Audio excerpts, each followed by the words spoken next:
Good morning. Thank you again for joining us for our Sunday morning Sunday School review. My name is Deacon Robinson at Mount Orange Missionary Baptist Church, where our pastor is Bishop Johnny Riley. I know y'all used to seeing Deacon Boyce do this, and he does such a wonderful job. But as I said in one of my other, we just kind of help each other out here at Mount Orange, and he was a little tied up, so here I am standing in for him.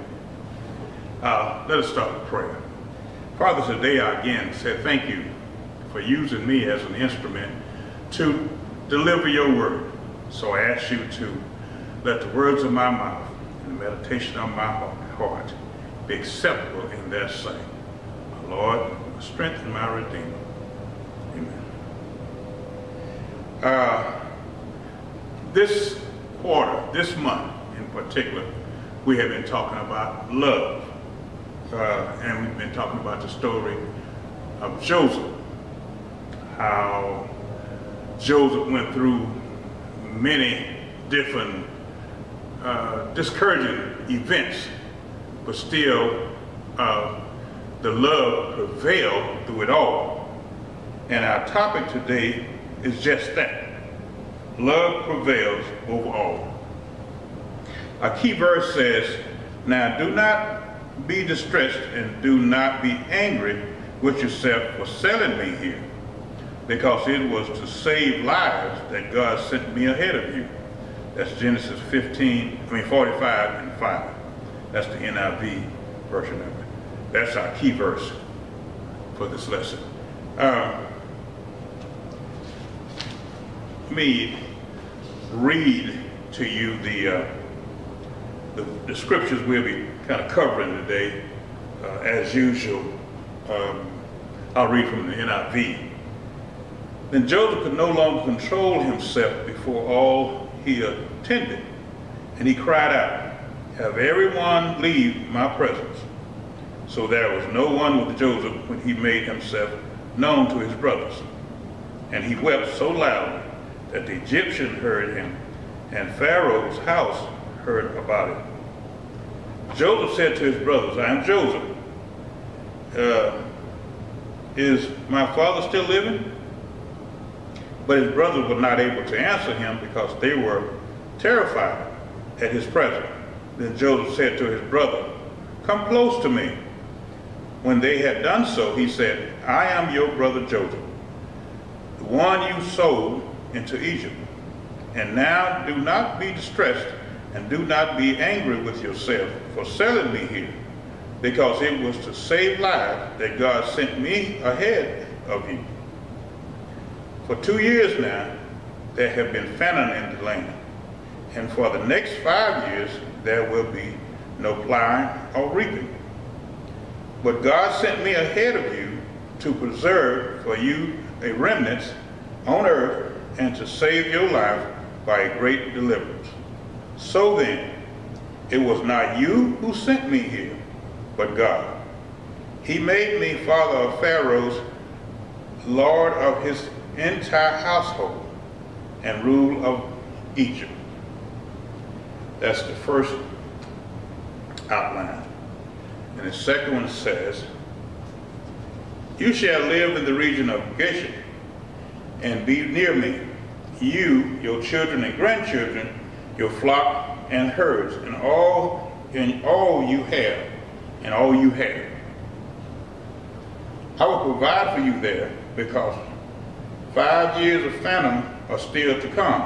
Otherwise, you and your household and all who belong to you will become destitute. You can see for yourself, and so can my brother Benjamin, that it is really I who am speaking to you. Tell my father about all the honor accorded me in Egypt, and about everything you have heard. And bring my father down here quickly." Then he threw his arms around his brother Benjamin and wept, and Benjamin embraced him weeping. And he kissed all his brothers and wept over them. Afterwards, his brothers talked with him. Now, topic, love prevails over all. We see in this story about Joseph, all the things that happened to him. He started out as a young man, 17 years old, and his father took favor to him, made him a coat of many colors, and he had a dream.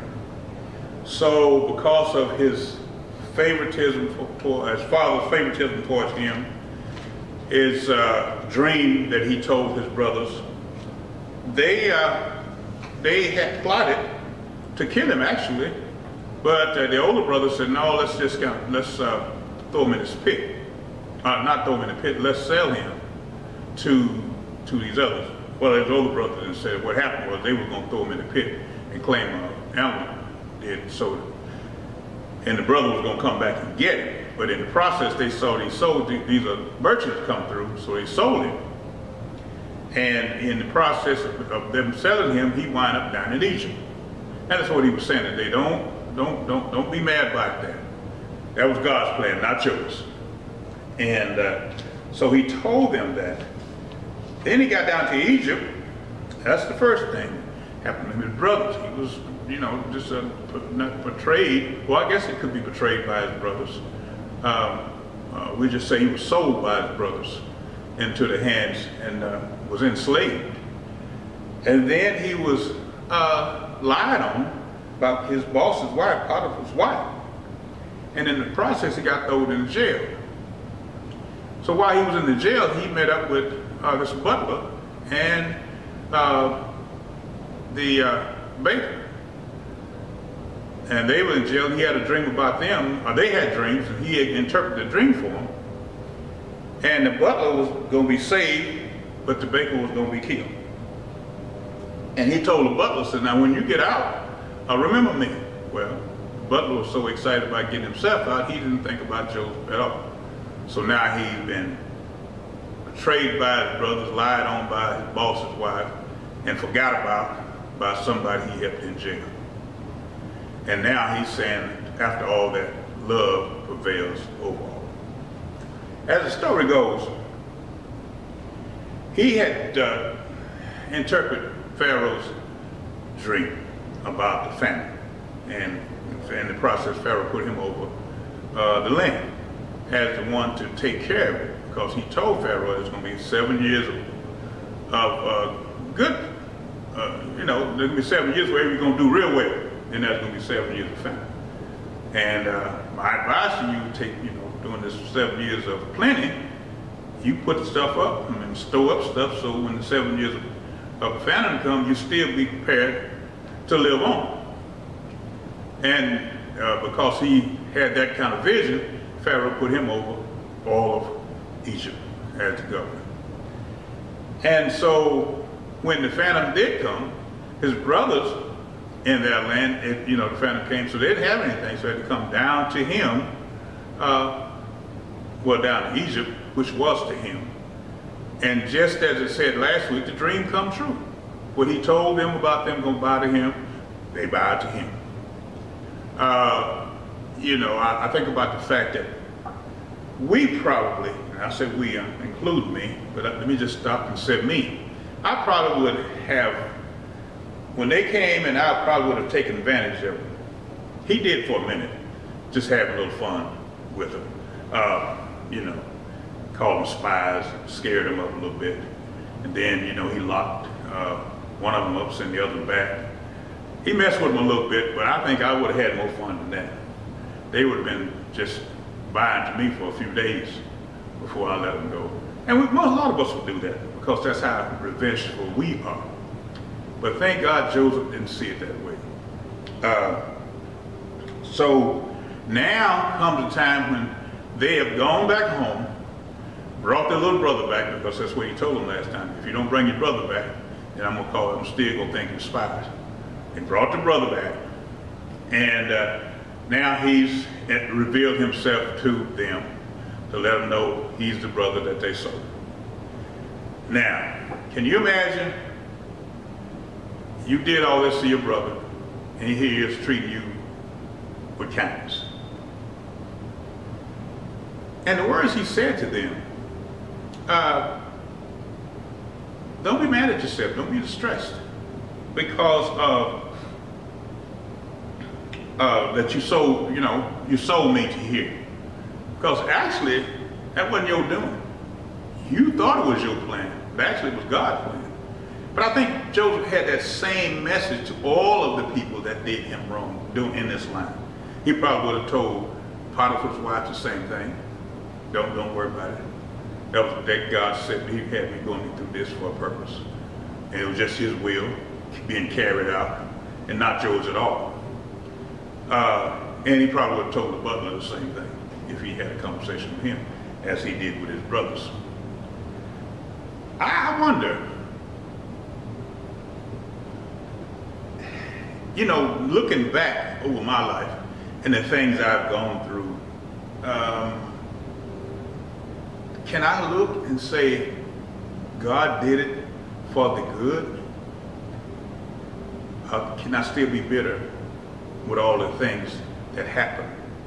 Can I still be upset with the people I think that put me through it? Listen to what Joseph said in this lesson. He said it wasn't their plan. They was only doing what God had predestined them to do. Just as he told his brothers. This is God's plan, not yours. And I'm not mad because look at me now. So we have to look back over our life. Can we do that? Look back over our life and say, let me see, or let me try to find some good out of all that is going on right now. But the way we do that is we got to recognize, we got to forget about self. I put it that way. We got to forget about self for a minute. And we got to take the things that we see as bad, we see it as God uses to make us strong. God, I think somebody said diamonds are made under pressure. So when we find ourselves in situations that we call being pressured, we need to look back at the strength that we gain from God through this, because He gonna make sure we get through. I heard a song that says God's gonna lighten up our heavy load. But in order for Him to do that, you got to trust Him. You got to believe that He is the one who is orchestrating everything in your life. Now back to Joseph. Joseph, you think from what he did, we look at some of the characters in the Bible, and we see they had, we see where God put him in a trance, God talked to him, God showed him things. We don't see that about Joseph. Even David, there was some times when David dreamed and God showed him some things that's going to happen. We don't read that about Joseph, but the way his life turned out, that seemed like that happened. That he had this encounter with God, because he turned everything back and said it was God. He didn't even take any credit for what had happened to him. He didn't take any credit for interpreting dreams in this story. Part of it, he may have in the beginning, but now he's saying that God sent me here to save lives. We said the devil meant it to harm us, but God meant it for the good. We said God meant it for our good. Joseph didn't say that. He said he meant it to save lives. God did it to save lives, not his life, but all of Egypt.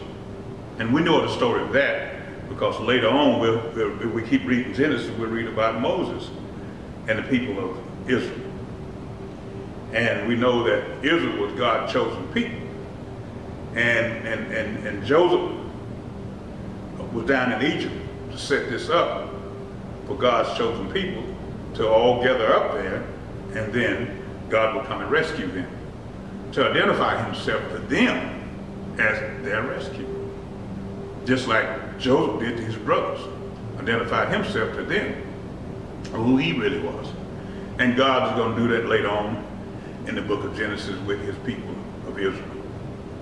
Now, I know it's not easy for us to take the trying things in our life to say, God meant this for the good, because we're kind of selfish. We might say he meant it for my good, and we can't figure out how he meant it for my good because it really ain't benefiting you as you would want it to. But if we look around and see what has happened around us, the people that have been affected by what we did, how we came into their life and how their lives changed and things like that because of something you did or said, how God has used you, but it appeared to you that it was a tough time. But I just kind of challenge you today with, as you go through this next week, to go back over your life and see if there's some things where you can say, you know what, God meant it for the good. And I can't be mad at the people that I thought that created these problems for me. I can't be mad because I thought they were trying to do me in. I have to believe because I'm a child of God and because I believe in God's promises and the things that God said that he would do to keep us going. For instance, Jeremiah 29:11, for I know the thoughts that I think towards you, said the Lord, thoughts of peace, not evil, to give you an expected end. God has a plan and has thoughts for us to give us an expected end. And that expected end is what he expects of us, not what we expect. So we need to think of, just kind of look at Joseph's story. And just the fact that he said, love prevailed over all. Through all of this, his love for God, his love for God, because he knew who God was, he knew what God could do. His love for God brought him through all that he had been through, and he still showed love, compassion, and kindness, in particular to his family. So I thank you today for allowing me to review this lesson for you. I hope that was something said or done that will help you in the upcoming days. Now don't forget, we're still in the pandemic. We are still wearing our masks. We're still doing social distances. We're washing our hands. We thank you. We love you. In Jesus' name, amen.